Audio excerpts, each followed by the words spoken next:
नमस्कार मित्रों, हमारे चैनल भारतीय संस्कृति पर आप सभी का स्वागत है। आज हम आपके लिए शौर्य और वीरता की एक ऐसी गाथा लेकर आए हैं जो हमारे भारतीय इतिहास की एक बहुत ही स्वर्णिम एवं अविस्मरणीय घटना रही,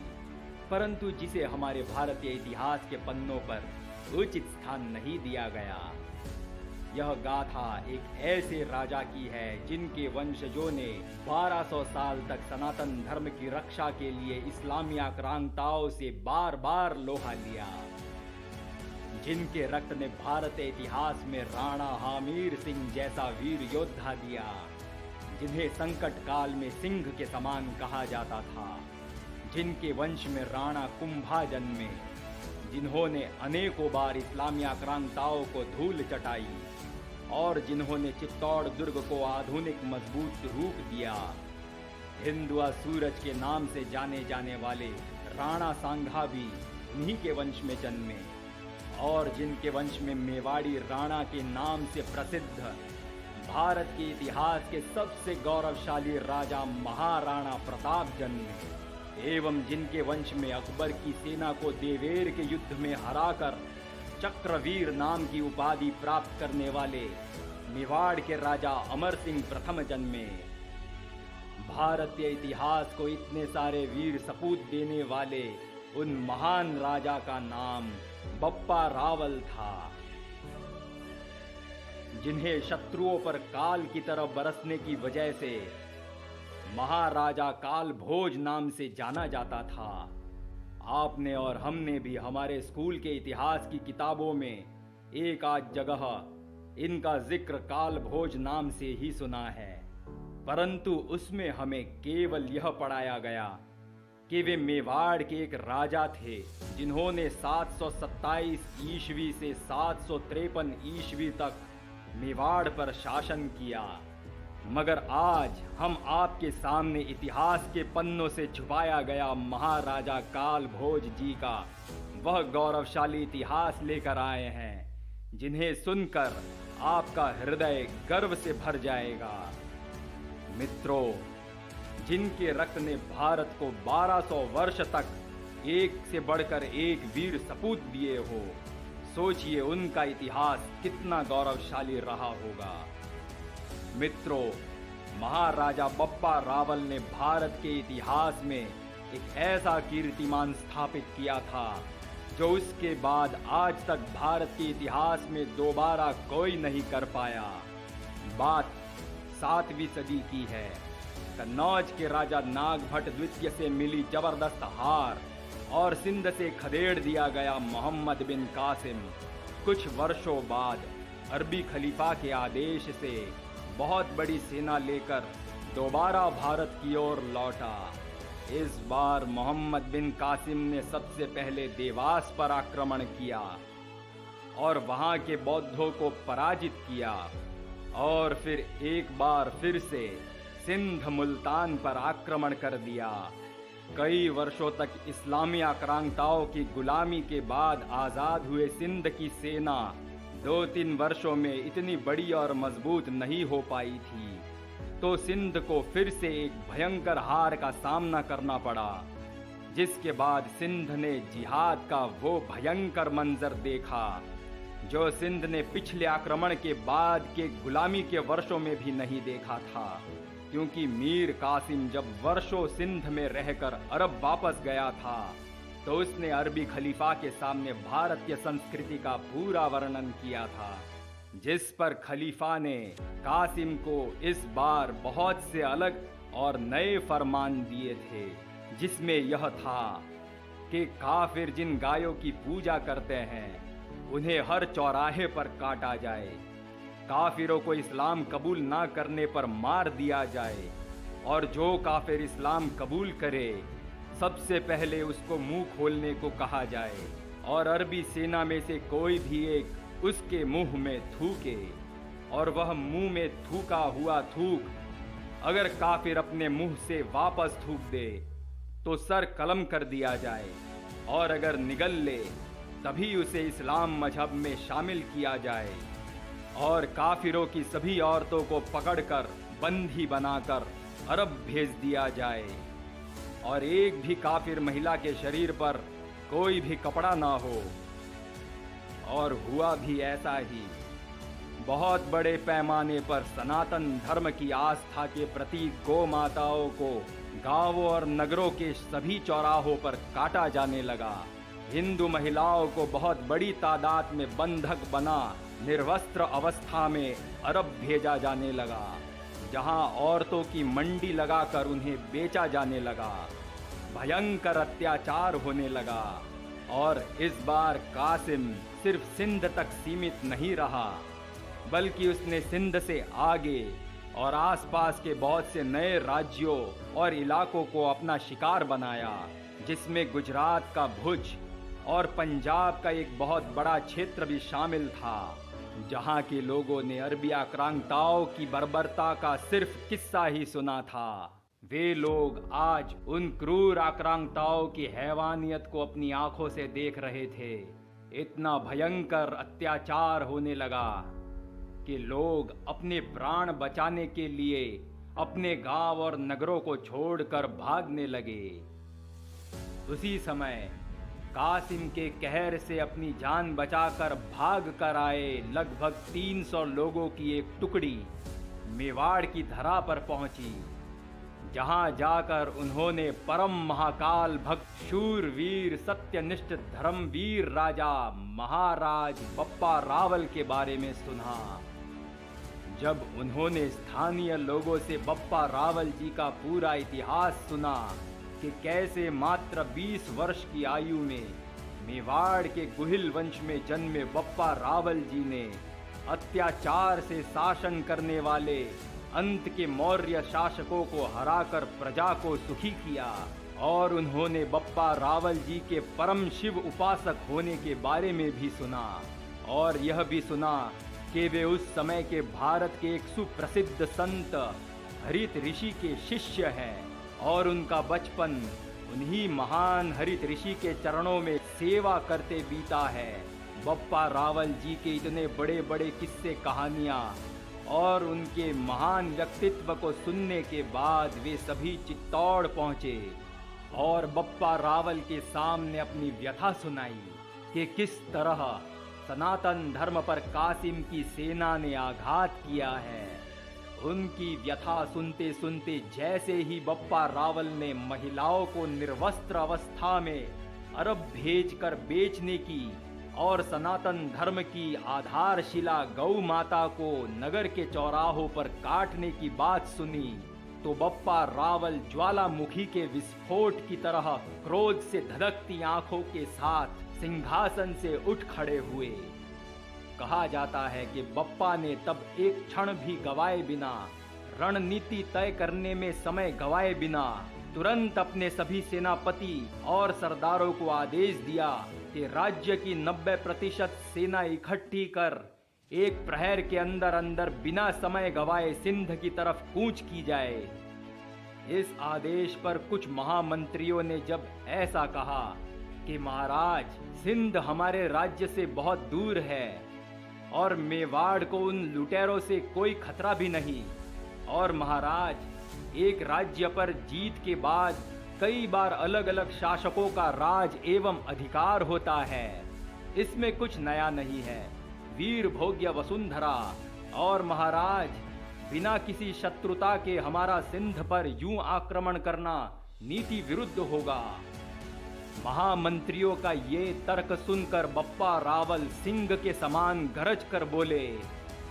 किसी क्षत्रिय के राज्य और किले को कोई जीत ले तो उससे तो मात्र उस हारे हुए राजपुत्र का सर झुकता है, पर अगर किसी राज्य में धर्म पर अधर्म की विजय हो जाए और अधर्म उसकी जगह ले ले एवं गोहिंसा और माताओं पर अत्याचार होना शुरू हो जाए, तो बात संसार के हर राजा के स्वयं के क्षत्रिय होने के मान पर आ जाती है। यदि कोई क्षत्रिय राजा ऐसे घोर अधर्म के खिलाफ नहीं लड़ता तो वह उसके नपुंसकता का प्रमाण है एवं वह राजा क्षत्रिय कहलाने लायक नहीं। इसलिए एक सशक्त राजा को जब संसार में कहीं भी अधर्म होता दिखे तो उस अधर्म को जड़ से मिटा पुनः धर्म की स्थापना करना उस राजा का कर्तव्य बन जाता है। इसलिए अब आगे बिना विचार विमर्श तुरंत सिंध की ओर कूच हो। महामंत्रियों के शांत होते ही सेना नायकों में से कुछ मुख्य सेनापतियों ने कहा, महाराज, हमें एक मजबूत और अच्छी रणनीति बनाकर आक्रमण करना चाहिए। इसलिए हमारी रणनीति तय होने के बाद लगभग 1 से 2 दिन के बाद ही हमें सिंध के लिए कूच करना चाहिए। सेनापतियों की यह बात सुनकर बप्पा फिर से सिंह समान गरज कर बोले, 2 दिन? सनातन संस्कृति और मानवता पर हो रहे उन दैत्यों के ऐसे हृदय विदारक अत्याचार को सुनने के बाद क्या किसी वीर को एक रात्रि भी चैन की नींद आ सकती है? क्या एक बार भी अब भोजन हमारे गले से उतर सकता है? एवं 2 दिनों में न जाने और कितनी माताओं पर अत्याचार हो, कितनी गोमाताओं की हत्या हो। हम अब एक रात भी मेवाड़ नहीं रुकेंगे। तुरंत मेवाड़ की 90% सेना को लेकर हम एक प्रहर के अंदर सिंध की ओर कूच करेंगे। यह आदेश देते ही बप्पा ने एक और भी कार्य किया। उन्होंने अपने 5-7 दूतों को आसपास के राज्यों में भेजा और उनके पीछे सिंध की एवं पंजाब की तरफ बढ़ने को कहा, जिस पर प्रतिहार शासकों ने अपनी सेना भेजी। चालुक्य शासक विक्रमादित्य, राजा समुद्रगुप्त और कासिम को एक बार पहले धूल चटाने वाले महान राजा नागभट्ट ने भी अपनी सेना भेजी। कहा जाता है कि बप्पा बहुत भारी सेना लेकर हर हर महादेव की गूंज के साथ किसी चक्रवात की तरह बिना रुके सिंध की तरफ बढ़े और हर हर महादेव की गूंज के साथ अरबी आक्रांताओं पर टूट पड़े। एक एक राजपूत 20-20 अरबियों पर भारी पड़ा एवं स्वयं बप्पा आज ऐसे युद्ध कर रहे थे मानो स्वयं महाकाल उनके अंदर समा गए हो। तब तक वहां बाकी अन्य राजाओं की सेना भी पहुंच गई। जब कासिम को पता चला कि भारत के 5-7 राजाओं ने एक साथ सिंध पर चढ़ाई कर दी है और राजपूती सेना की तादाद उसकी सेना से 35 गुना से भी ज्यादा है,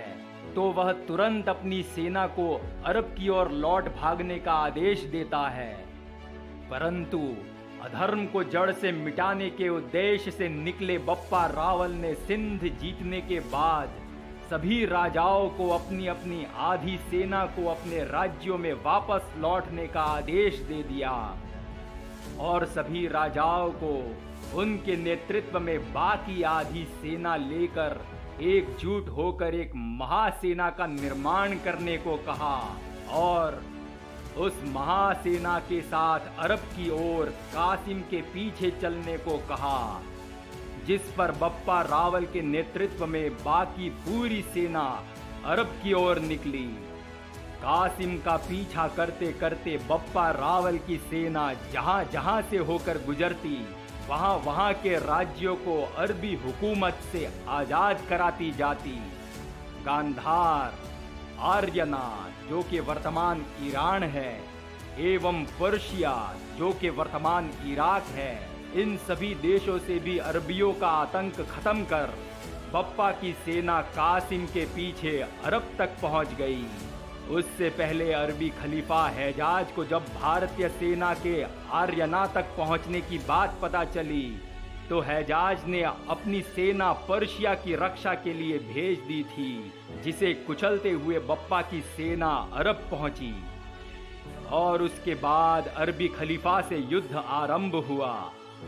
अरब पहुंचते ही बप्पा की सेना ने सबसे पहले अरब के राज्य अल हकम बिन अलावा पर आक्रमण कर वहां अपनी जीत का भगवा बुलंद किया। उसके बाद तमीम बिन जैद अल उत्बी एवं जुनैद बिन अब्दुल रहमान अल नूरी पर जीत हासिल की और फिर भारतीय सेना हैजाज तक पहुंची और अरब में बप्पा का आखिरी युद्ध आरंभ हुआ, जिसमें अरबियों की भयंकर हार हुई। कहा जाता है कि उस समय जितनी उस रेगिस्तान और बंजर देश अरब की कुल आबादी थी, उसके लगभग 70% की भारत की वहां सेना थी और पूरे रास्ते भारत की सेना से लगातार हारती आई अरबी सेना बप्पा की सेना से 1/4 के बराबर ही रह गई थी। अरब में बप्पा से हारते ही हैजाज बप्पा के चरणों में गिर पड़ा और बप्पा के चरणों को पकड़े रखा और प्राणों की बहुत भीख मांगी। फिर इस बात पर कि अरबी लुटेरे भारतीय सीमा के पास दूर दूर तक भी भविष्य में कभी नजर नहीं आएंगे, इस शर्त पर बप्पा की सेना अरबी सल्तनत को पूरा ध्वस्त करके बिना अरब को अपने शासन में लिए भारत की ओर लौट आई। रास्ते में आते समय बप्पा की सेना गजनी की तरफ बढ़ी और वहां बैठे हैजाज के आखिरी सिपह सैलार सलीम अल हबीब को हराकर खत्म कर दिया, जिससे सनातन धर्म के सभी भारतीय देशों पर भविष्य में किसी भी प्रकार का और कोई भी खतरा ना रहे। बप्पा के इस पूरे अभियान के दौरान बप्पा महाकाल बनकर पीछा करते करते जहां जहां भी गए, हर उस स्थान पर शत्रुओं को बिना रुके काल की तरह ग्रसन करते रहे। उनके इस पराक्रम के कारण ही पूरे विश्व में उन्हें सभी काल भोज महाराज बप्पा रावल के नाम से पुकारने लगे और वे काल भोज नाम से प्रसिद्ध हुए। बप्पा रावल जी के ऐसे कीर्तिमान स्थापित करने की वजह से अरबियों के मन में बप्पा रावल और भारतीय राजाओं का ऐसा खौफ हो गया था कि उसके बाद अरबी लुटेरों ने तुर्कमेनिस्तान, उज्बेकिस्तान और मंगोल का रुख कर लिया एवं उसके बाद अरबी आक्रांताओं ने 400 वर्षों तक भारत की ओर आंख उठाकर नहीं देखा। कहा जाता है कि उसके बाद 300 साल तक जब भी कोई अरबी सिपह सालार भारतीय सीमा की तरफ आक्रमण करने की सोचता और खलीफा को ऐसा सुझाव देता तो अरबी खलीफाओं के पसीने छूट जाते थे और वे उन्हें काल भोज बप्पा रावल जी का इतिहास सुना देते थे। मित्रों, 15वीं शताब्दी तक हमारे भारत में बप्पा रावल जी का यह गौरवशाली इतिहास हर जगह सुनाया जाता था। हमने भी इतिहास की पुस्तकों में यह पढ़ा है कि किस तरह महाराणा प्रताप जी को उनकी माता बचपन में बप्पा रावल जी की यह सब कहानियां सुनाया करती थी। कहा जाता है वर्तमान पाकिस्तान के रावलपिंडी शहर का नाम बप्पा रावल जी के नाम पर ही पड़ा था। भारतीय इतिहास के ऐसे महानायक की हमें पूजा करनी चाहिए थी। पूरे भारतवर्ष में बप्पा रावल जी के बड़े बड़े स्मारक बनने चाहिए थे, लेकिन वर्तमान भारतवासी इतने कृतज्ञ हो गए कि हमें उन्हें याद करना तो छोड़िए, हमने हमारे इतिहास के पन्नों पर उनके इतिहास के 5% इतिहास को भी स्थान नहीं दिया। यह वर्तमान भारत की शिक्षा व्यवस्था के लिए बड़े शर्म की बात है। भारतीय इतिहास के ऐसे महानायक को मेरा कोटि कोटि नमन। उम्मीद है मित्रों, आपको भारत के सबसे पहले शिक्षा मंत्री जो कि अरब से भारत आए मोहम्मद अब्दुल कलाम आजाद के द्वारा भारतीय इतिहास के पन्नों से छुपाया गया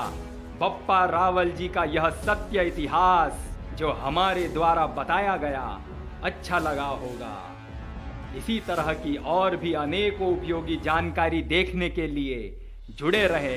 हमारे चैनल भारतीय संस्कृति से। आपका दिन मंगलमय हो। जय श्री राम, जय भारत।